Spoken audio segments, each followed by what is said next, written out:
एकाग्रता। एकाग्रता शब्द तो बना ही एकाग्र के भाव से है। एकाग्र के भाव से अर्थ है एक ही विषय में ध्यान लगाना, मन को किसी भी स्थिति में शांत रखना। एकाग्रता तो वो स्थिति होती है जो इंसान के अंदर की शक्तियाँ जागृत कर देती है।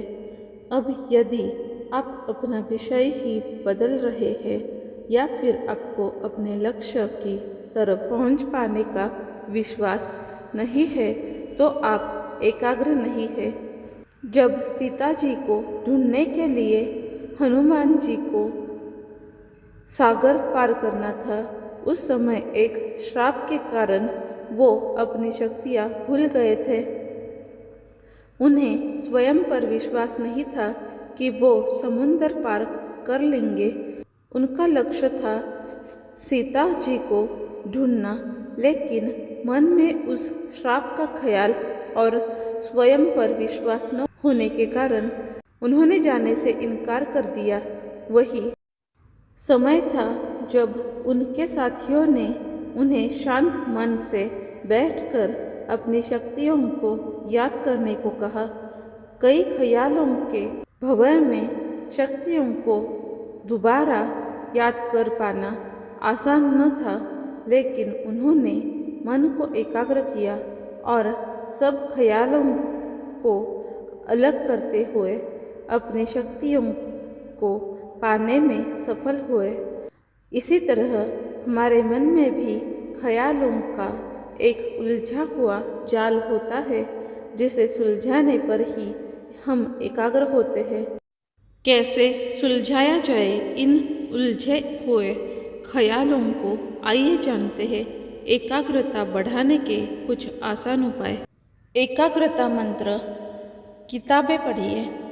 हो सकता है इसे सुनकर किसी को हंसी आ जाए कि किताबें पढ़कर एकाग्रता कैसे बनाई जा सकती है, लेकिन यह सबसे सरल तरीका है एकाग्रता बनाने का।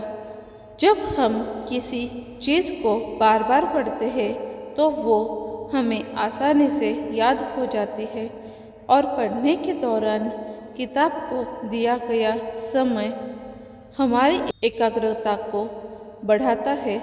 आप अगर 10 या 20 मिनट भी किताब पढ़ते हैं तो यह ध्यान लगाने के बराबर ही है।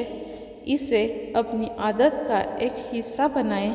अगर आप विद्यार्थी हैं तो अपने विषय की किताबें पढ़ें। किताब सिर्फ पढ़ने के लिए न पढ़ें, इसे समझने की कोशिश करें। समझ आने पर आपको पढ़ना आसान लगेगा और मज़ा भी आएगा।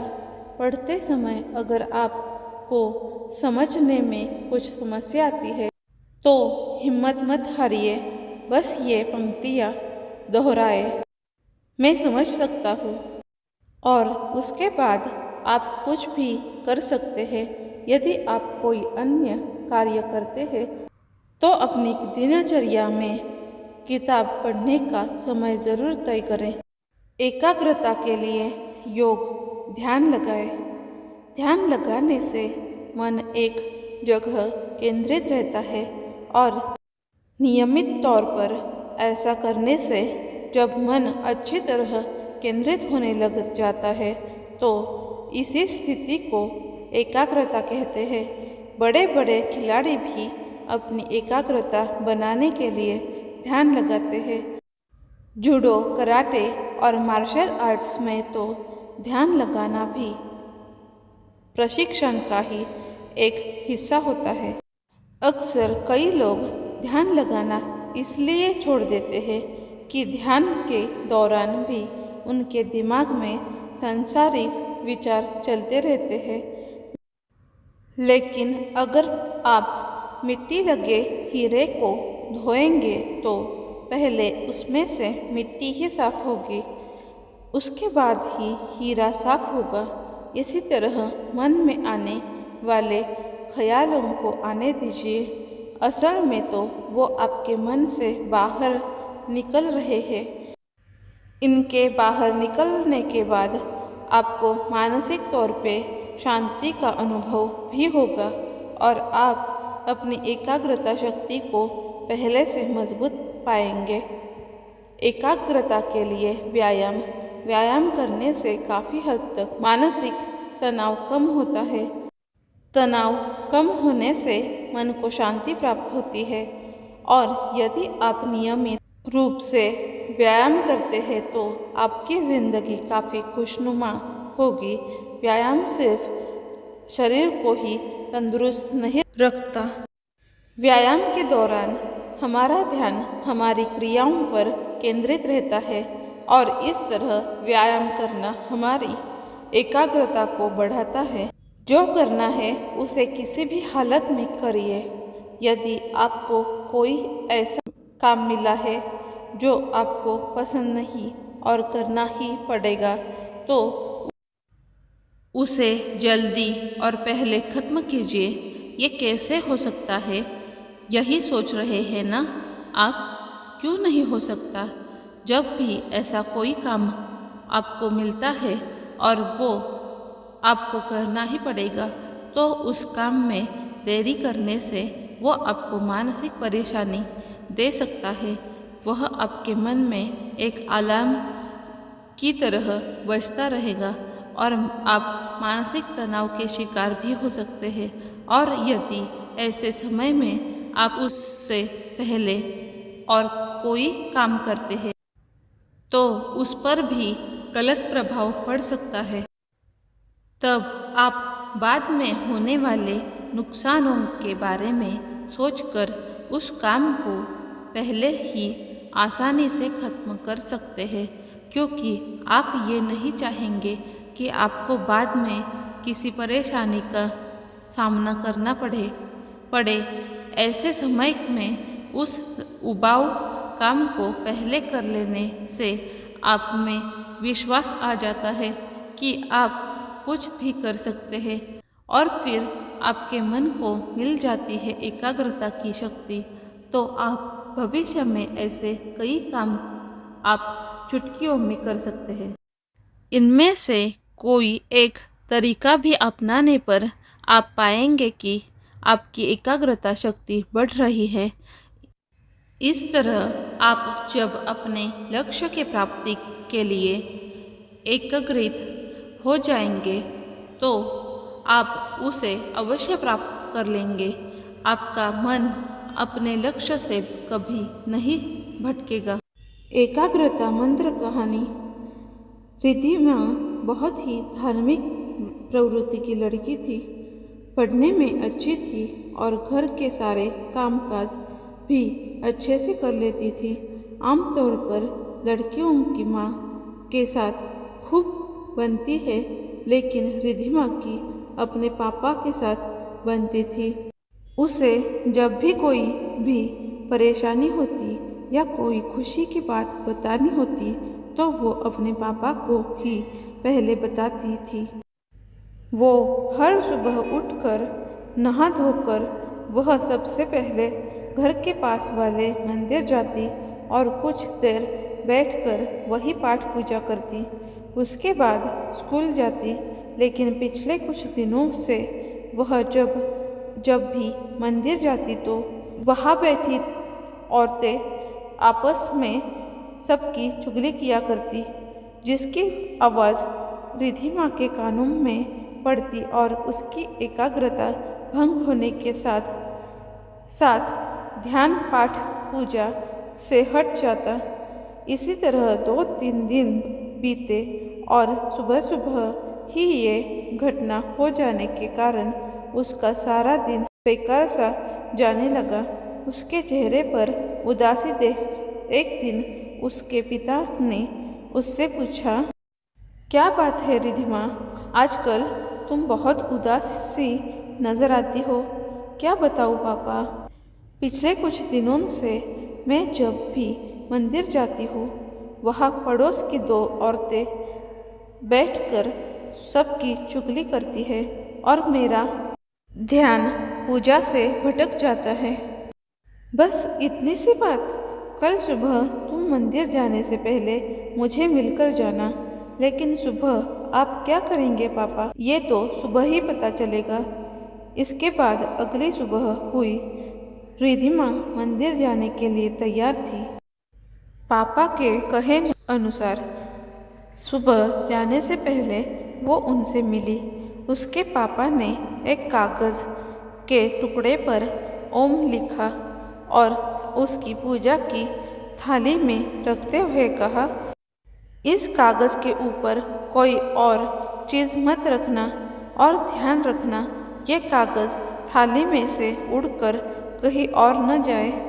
लेकिन इससे क्या होगा? यही सोचती हुई रिधिमा थाली लेकर मंदिर चली गई। सारे रास्ते उसका ध्यान उस कागज़ के टुकड़े पर ही था। फिर वो मंदिर गई और जब घर वापस आई तो उसके पापा ने पूछा, तो रिधिमा जी आज किसकी चुगली सुनकर आई आप? चुगली? आज तो रिधिमा ने चुगली सुनी ही नहीं। इससे कैसे हुआ? रिधिमा भी यही सोच रही थी। क्या हुआ रिधिमा? जवाब नहीं दिया तुमने। पापा आज तो मेरा सारा ध्यान इस कागज के टुकड़े पर ही था। उन्होंने क्या बात की मुझे पता ही नहीं चला। मतलब उनकी चुगली तुम्हें परेशान नहीं कर रही थी, बल्कि तुम्हारा उन्हें सुनना तुम्हें परेशान कर रहा था। क्या मतलब पापा? मतलब ये कि अगर तुम पूरी तरह से अपने काम पर ध्यान दो तो तुम्हें कोई भी चीज़ परेशान नहीं कर सकती। दिल से काम करने पर ऐसी एकाग्रता बनती है कि आसपास क्या हो रहा है इस बात से फर्क नहीं पड़ता। जैसे आज तुम्हारा ध्यान इस कागज़ के टुकड़े पर एकाग्र था तो उनकी बातों पर ध्यान नहीं गया। इसी तरह अगर तुम अपना पूरा ध्यान पूजा में लगाओगी तो तुम्हें उनकी चुगली क्या और भी कुछ नहीं सुनाई देगा। वाह पापा, यू आर ग्रेट। आपने तो मेरी प्रॉब्लम झट से सॉल्व कर दी। उस दिन के बाद तो रिधिमा ने मंदिर में कोई चुगली सुनी और न ही उसके आसपास होने वाली चीज़ों का उस पर असर हुआ। दोस्तों, यही हमारे जीवन की भी कहानी है। हम जब भी कोई काम करते हैं तो साथ ही ध्यान इधर उधर भी डालते रहते हैं, जिस कारण हम अपने काम को अपना 100% नहीं दे पाते हैं। जिंदगी में आगे बढ़ना है तो हमें अपने आप को बदलना होगा। हम जो भी काम करते हैं उसे अपना 100% देना होता है। हमें एकाग्र होकर काम करने से ही सफलता की प्राप्ति हो सकती है। एकाग्रता मंत्र भी यही है कि आप अपने काम से प्यार करें।